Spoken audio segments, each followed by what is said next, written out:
तमिलनाडु की राजनीति में ऐतिहासिक बदलाव के बाद फिल्म अभिनेता से मुख्यमंत्री बने सी जोसेफ विजय की सरकार अभी शपथ लेते ही विवादों और चुनौतियों के घेरे में फंसती नजर आ रही है। टीवीके के अध्यक्ष विजय ने 10 मई 2026 को मुख्यमंत्री पद की शपथ ली। उनके दल ने 108 सीटें जीती और छोटे दलों के समर्थन से सरकार बनाई।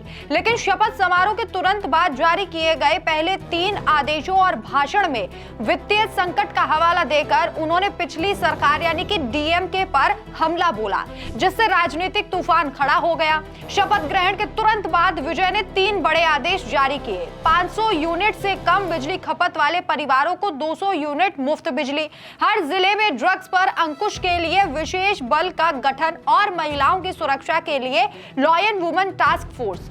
इनके बाद अपने पहले संबोधन में विजय ने यह दावा किया कि पिछली सरकार खजाना खाली करके गई है। उन्होंने कहा कि पिछली सरकार ऐसा बोझ छोड़ गई जिसे संभालना मुश्किल है।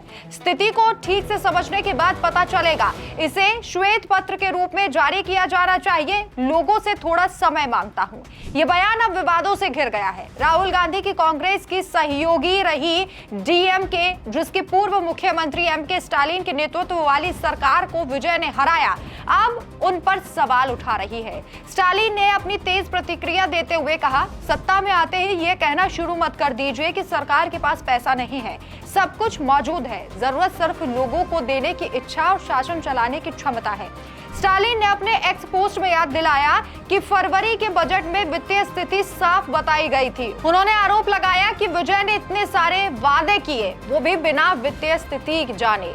क्या वो नहीं जानते थे कि अभी राज्य की क्या स्थिति है? मतदाताओं को गुमराह ना करें। वीसी के नेता ने भी ये कहा है कि 10 लाख करोड़ रुपए के कर्ज का जिक्र सिर्फ गलतफहमी फैलाने के लिए किया गया। वहीं बीबीसी की रिपोर्ट के मुताबिक वित्तीय स्थिति पर विशेषज्ञों की राय सामने आई है। अर्थशास्त्री कृष्णमूर्ति प्रभाकरण का कहना है कि खजाना खाली है।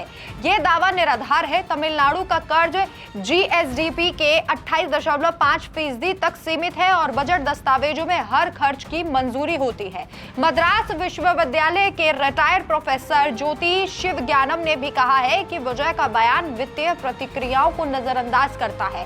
हालांकि चुनौतियां हैं, बढ़ता ब्याज भुगतान, बिजली बोर्ड का घाटा, कल्याणकारी योजनाओं पर खर्च और वेतन पेंशन का बोझ। 2026 से 2027 के अंतरिम बजट में कुल 10.71 लाख करोड़ रुपए पहुंचने का अनुमान है। विजय ने चुनाव में जो बड़े बड़े वादे किए, जल कल्याण, साफ प्रशासन, युवाओं और महिलाओं के लिए योजनाएं, लेकिन अब सत्ता संभालते ही वित्तीय दबाव का हवाला देकर समय मांग रहे हैं। तमिलनाडु की राजनीति में दशकों से चली आ रही डीएमके एआईएडीएमके की द्विपक्षीयता को तोड़कर विजय ने इतिहास रचा। लेकिन शुरुआती दिनों में ही विपक्षी हमले और वादों वर्सेस हकीकत का संघर्ष उनकी सरकार कड़ी परीक्षा देती नजर आ रही है। और अब ये कहा जा रहा है कि सीएम बनते ही जोसेफ विजय का रोना शुरू हो गया है। जनता के साथ ये सबसे बड़ी ठगी इसलिए कहा जा रहा है क्योंकि जो बड़े बड़े वादे विजय की तरफ से किए गए थे, अब उन वादों को पूरा करने के लिए खजाना खाली है का रोना रोया जा रहा है। अब जनता पूछ रही है कि अगर आपके पास पैसा ही नहीं था, वित्तीय स्थिति के बारे में आपको पहले से पता था, जैसा कि डीएमके दावा कर रही है, तो आखिर आपने जनता से इतने बड़े वादे क्यों किए, वोट क्यों लिए? इस खबर पर आपकी क्या राय है? कमेंट करके जरूर बताएं। नमस्कार।